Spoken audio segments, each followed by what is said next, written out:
नमस्कार, दिन भर की बड़ी खबरों में आपका स्वागत है। मैं हूं आपके साथ मानसी। आज इस बुलेटिन में बात होगी बीजेपी को लोकसभा चुनाव में मिली बड़ी हार की, चुनाव परिणामों पर कांग्रेस के बड़े दावे की, देखेंगे कैसे सरकार बनाने की तरफ बढ़ रहा है इंडिया, विधानसभा चुनावों में कैसे पलटी बाजी, जानेंगे बीजेपी के बयानवीर कैसे पार्टी पर पड़ गए भारी, और बुलेटिन के आखिर में बात होगी चुनाव परिणाम के बाद शेयर बाजार में मचे हाहाकार की। लेकिन दिन भर की तमाम बड़ी खबरों से पहले एक नजर आज की सुर्खियों पर। चुनाव नतीजे आने के बाद सरकार बनाने की कोशिश शुरू। 5 जून को दिल्ली में हो सकती है इंडिया की बैठक। कांग्रेस ने अपने सभी सांसदों को बुलाया दिल्ली। नई सरकार को लेकर इंडिया के प्लान से बीजेपी में बेचैनी। पार्टी ने 5 जून को बुलाई बैठक। गठबंधन सहयोगियों को दिया न्योता, बहुमत से चूक गई बीजेपी। अमेठी सीट पर मिली जीत से गदगद कांग्रेस। प्रियंका ने कहा, पता था केएल शर्मा अमेठी से जीतेंगे चुनाव। अमेठी सीट पर कांग्रेस ने 1.5 लाख से ज्यादा वोटों से जीत की दर्ज। और सुप्रीम कोर्ट ने आप नेता मनीष सिसोदिया की जमानत याचिका खारिज करते हुए राहत के दिए आदेश। कहा, अंतिम आरोप पत्र दाखिल किए जाने के बाद अपनी जमानत याचिका पर विचार करने के लिए फिर से आग्रह कर सकते हैं सिसोदिया। ये तो थी सुर्खियां। अब बात आज की सबसे बड़ी खबर की। लोकसभा चुनाव में बड़ा उलटफेर हो गया है। पीएम नरेंद्र मोदी 400 पार का दावा कर रहे थे, लेकिन अब उनके पीएम बनने पर ही संकट दिखाई दे रहा है। चुनाव परिणाम के बाद से पूरे एनडीए में खलबली मच गई है। तो क्या है चुनाव परिणाम, जानने के लिए देखिए ये रिपोर्ट। लोकसभा चुनावों के परिणाम आज सामने आ गए हैं। इस बार किसी भी दल को बहुमत नहीं मिली है। 400 पार करने का दावा करने वाले पीएम मोदी मुश्किल से वाराणसी सीट बचा पाए हैं। बीजेपी खुद बहुमत से दूर हो गई है। यूपी, राजस्थान और पश्चिम बंगाल में उसे जबरदस्त झटका लगा है।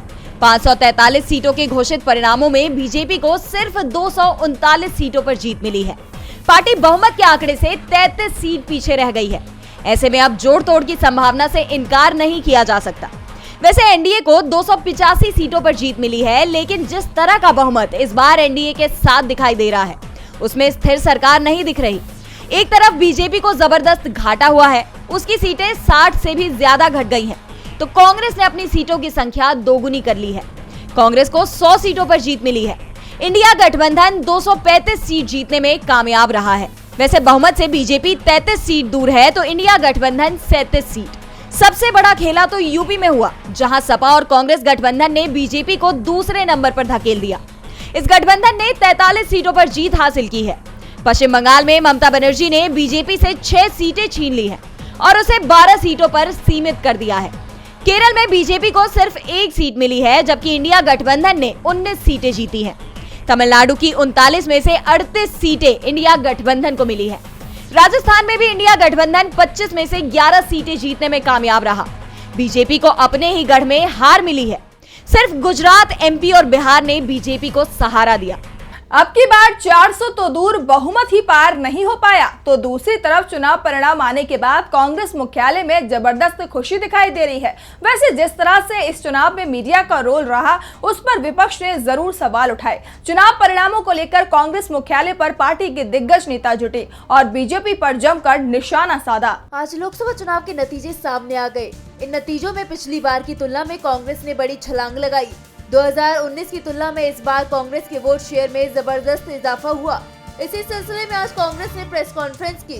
इस प्रेस कॉन्फ्रेंस में पार्टी अध्यक्ष मल्लिकार्जुन खड़गे, सीपीसी चेयरपर्सन सोनिया गांधी और सांसद राहुल गांधी मौजूद रहे। सबसे पहले पार्टी अध्यक्ष खड़गे ने कहा कि आज जो नतीजे आए हैं वो जनता और लोकतंत्र की जीत है। हम पहले ही कह रहे थे कि ये लड़ाई मोदी बनाम जनता है। इस बार जनता ने किसी एक दल को पूर्ण बहुमत नहीं दिया। सत्ताधारी दल भाजपा ने सिर्फ एक व्यक्ति के चेहरे पर वोट मांगा। आज ये साफ हो गया है कि ये जनादेश नरेंद्र मोदी के खिलाफ है। ये हार नरेंद्र मोदी की नैतिक हार है। तो वहीं सांसद राहुल गांधी ने कहा कि पार्टी के कार्यकर्ताओं और देश की जनता ने संविधान को बचाने का काम अपने हाथों में ले लिया है। राहुल ने मोदी अडानी पर भी तंज कसते हुए कहा कि आज स्टॉक मार्केट ने भी संदेश दे दिया कि मोदी जी गए तो अडानी जी गए। राहुल ने आगे कहा कि आज की जनादेश से जनता ने बीजेपी और नरेंद्र मोदी को सिरे से नकार कर बड़ा संदेश दिया है। आखिर में संविधान की प्रति हाथ में थामे हुए राहुल गांधी ने कहा कि इसे बचाने का काम मुख्य रूप से देश के गरीब, आदिवासियों, किसानों, पिछड़ों और मजदूरों ने किया है। चुनाव परिणाम बीजेपी की हार दिखा रहे हैं। ऐसे में इंडिया गठबंधन की तरफ से सरकार बनाने की सुगबुगाहट भी शुरू हो गई है। पूरा खेल अभी पर्दे के पीछे चल रहा है। इस खेल में चंद्रबाबू नायडू और नीतीश कुमार केंद्र में आ गए हैं। तो कैसे पलट रही है बाजी और कैसे सरकार बनाता दिख रहा है इंडिया, जानने के लिए देखिए ये रिपोर्ट। केंद्र में सत्ताधारी दल बीजेपी को अपने दम पर बहुमत नहीं आता देख विपक्षी दल सरकार बनाने की तैयारियों में लग गया है। महाराष्ट्र के दिग्गज नेता शरद पवार जोड़तोड़ में जुट गए हैं। एनडीए में सेंधमारी की कोशिश तेज हो गई है और इसी क्रम में शरद पवार ने दो बड़े नेताओं को फोन किया है। शरद पवार ने बिहार के मुख्यमंत्री नीतीश कुमार, आंध्र प्रदेश के पूर्व मुख्यमंत्री और तेलुगु देशम पार्टी टीडीपी प्रमुख चंद्रबाबू नायडू के साथ साथ ओडिशा के मुख्यमंत्री नवीन पटनायक से बात की है। इन खबरों के सामने आने के बाद अचानक ही ये अटकलें तेज हो गई है कि इंडिया गठबंधन नतीजों के मौजूदा रुझान को देखते हुए अपनी सरकार बनाने की कोशिश में जुट गया है। चंद्रबाबू नायडू की पार्टी टीडीपी को आंध्र प्रदेश विधानसभा में 2/3 से ज्यादा का बहुमत हासिल हो गया है। ऐसे में अगर नायडू बीजेपी का साथ छोड़ भी देते हैं तो भी उन्हें कोई नुकसान नहीं होगा। दावा किया जा रहा है कि नायडू को शरद पवार ने उनकी पुरानी मांग मानने का आश्वासन दिया है और नायडू भी पवार की मांग पर विचार कर रहे हैं। इन दोनों प्रदेशों में विधानसभा के चुनाव भी हुए हैं और दोनों जगह जनता ने सरकार बदलने के पक्ष में मतदान किया है। उधर बिहार में नीतीश कुमार को लेकर दावों का दौर शुरू हो गया है। कहा जा रहा है कि विपक्षी गठबंधन ने नीतीश कुमार को अपने साथ लाने की कवायद शुरू कर दी है।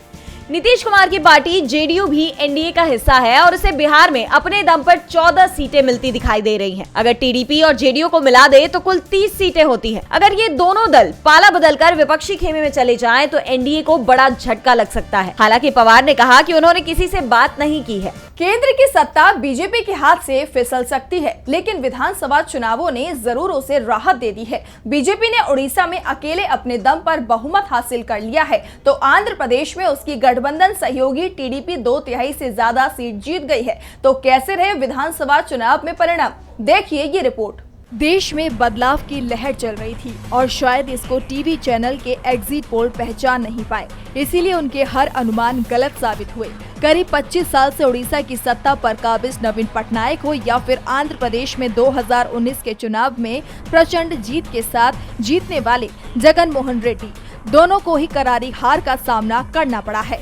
आंध्र प्रदेश की 175 सीटों वाली विधानसभा में टीडीपी ने अकेले अपने दम पर बहुमत हासिल कर लिया है। आंध्र प्रदेश में टीडीपी को सबसे ज्यादा 136 सीटों पर जीत मिली है, यानी टीडीपी 2/3 बहुमत के साथ सरकार बनाने जा रही है। एक बार फिर चंद्रबाबू नायडू आंध्र प्रदेश की कमान संभालेंगे। दूसरी तरफ सत्ताधारी वाईएसआरसीपी को सिर्फ 10 सीटों पर ही जीत मिली है। चंद्रबाबू की सहयोगी पवन कल्याण की पार्टी जनसेवा को 21 सीटों पर जीत मिली है। वहीं टीडीपी से गठबंधन करने का फायदा बीजेपी को मिला है और वो 8 सीट जीतने में कामयाब रही।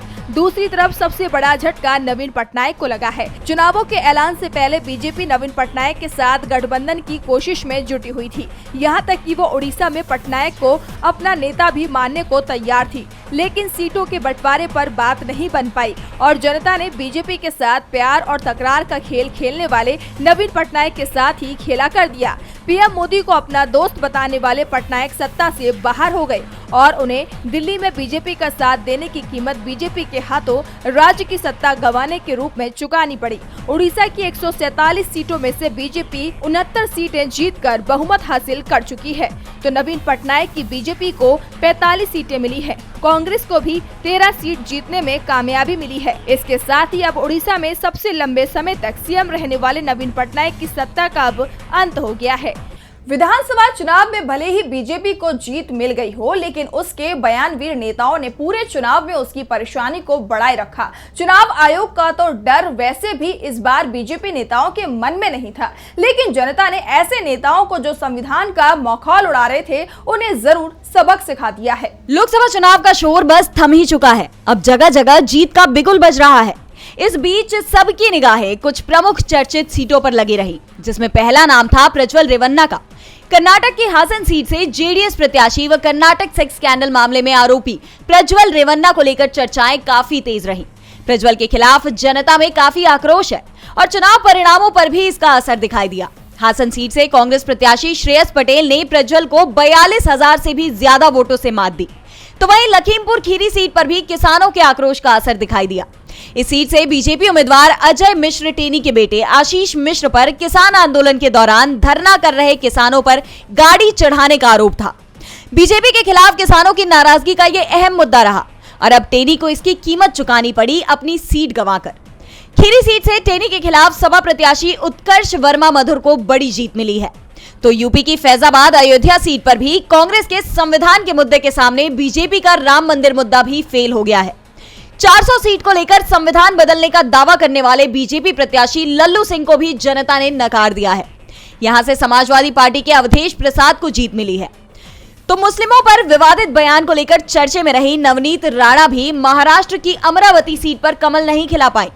वहीं नवनीत राणा के बचाव में उतरी हैदराबाद सीट से बीजेपी उम्मीदवार माधवी लता, जिन पर मुस्लिम समुदाय की धार्मिक भावनाएं आहत करने के आरोप लगे थे, उन्हें भी असदुद्दीन ओवैसी से करारी हार का सामना करना पड़ा।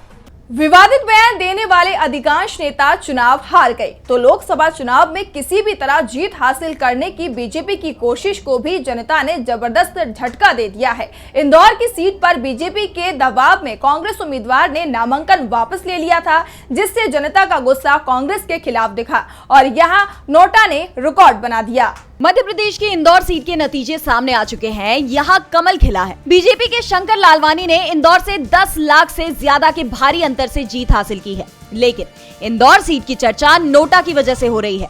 आपको जानकर हैरानी होगी कि इंदौर में 2,18,000 वोटर्स ने नोटा का ऑप्शन चुना है। ये पहली बार है कि भारत देश में नोटा को 2.15 लाख से अधिक मत मिले। अब तक देश में रिकॉर्ड बिहार की गोपालगंज सीट के नाम पर था। उसे 2019 में देश में सबसे ज्यादा 51,600 वोट मिले थे। दरअसल इंदौर में कांग्रेस के लोकसभा प्रत्याशी अक्षय कांति बम ने चुनाव से ठीक पहले नामांकन वापस ले लिया था। खबर है कि अक्षय कांति बम पर 3 अलग अलग केस चल रहे हैं। उनके खिलाफ 17 साल पुराना मामला एक बार फिर से चर्चा में है, जिसमें उनकी धारा 307 जान लेने की कोशिश बढ़ा दी गई थी। दिलचस्प यह है कि यह धारा इंदौर सीट से नामांकन वापस लेने के उनके फैसले से 5 दिन पहले ही लगाई गई थी। कांग्रेस ने आरोप लगाया है कि बीजेपी ने नामांकन वापस लेने के लिए अक्षय बम को धमकाया था, जिसके बाद उसने अपना नामांकन वापस ले लिया। अक्षय ने अपना नामांकन आखिरी वक्त पर वापस लिया था। इस वजह से वहां कांग्रेस पार्टी चुनाव नहीं लड़ पाई और उनके नामांकन वापस लेने के बाद कांग्रेस ने जनता से अपील की थी कि वो नोटा पर वोट देकर अपना विरोध दर्ज करवाएं।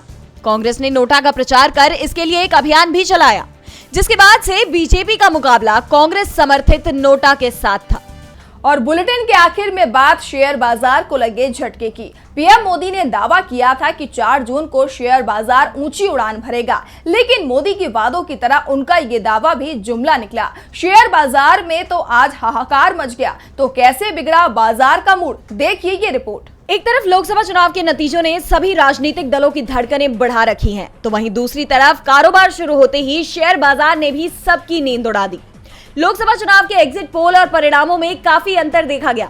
एनडीए को जितनी सीटें मिलने का अनुमान लगाया जा रहा था, उतनी सीटें उसे मिलती हुई दिखाई नहीं दे रही। और इस बीच शेयर बाजार में चुनाव परिणामों के दिन की अब तक की सबसे बड़ी गिरावट आई है। निवेशकों को 36 लाख करोड़ का झटका लगा है। पहली बार चुनाव परिणाम के दिन सेंसेक्स 6,000 अंकों से अधिक फिसल गया। मार्केट खुलते ही सेंसेक्स में 1600 से भी ज्यादा की गिरावट देखी गई, तो निफ्टी भी 500 अंक नीचे लुढ़क गया, जिस कारण से power sector, PSU bank, metal शेयरों को तगड़ी गिरावट झेलनी पड़ रही है। अडानी ग्रुप को 20% से भी ज्यादा का नुकसान उठाना पड़ रहा है। समूह के निवेशकों को 3 लाख करोड़ का झटका लगा है। तो वहीं रिलायंस इंडस्ट्रीज लिमिटेड के निवेशकों को 1.67 लाख करोड़ रुपए का नुकसान हो गया। बैंकिंग सेक्टर के शेयरों में भी बड़ी गिरावट देखी गई। एसबीआई के शेयर 14% तक टूट गए, जिस कारण से निवेशकों को 1 लाख करोड़ का नुकसान होता हुआ दिखाई दे रहा है। Adani ports, Adani enterprises, ONGC, NTPC और कोल इंडिया के शेयर निफ्टी के टॉप लूजर्स हैं। शेयर बाजार बंद होते के साथ 4,389 अंकों की गिरावट के साथ 72,079 पर सेंसेक्स की क्लोजिंग हुई। तो वहीं 1,379 अंकों की गिरावट के साथ 21,884 पर निफ्टी बंद हुआ।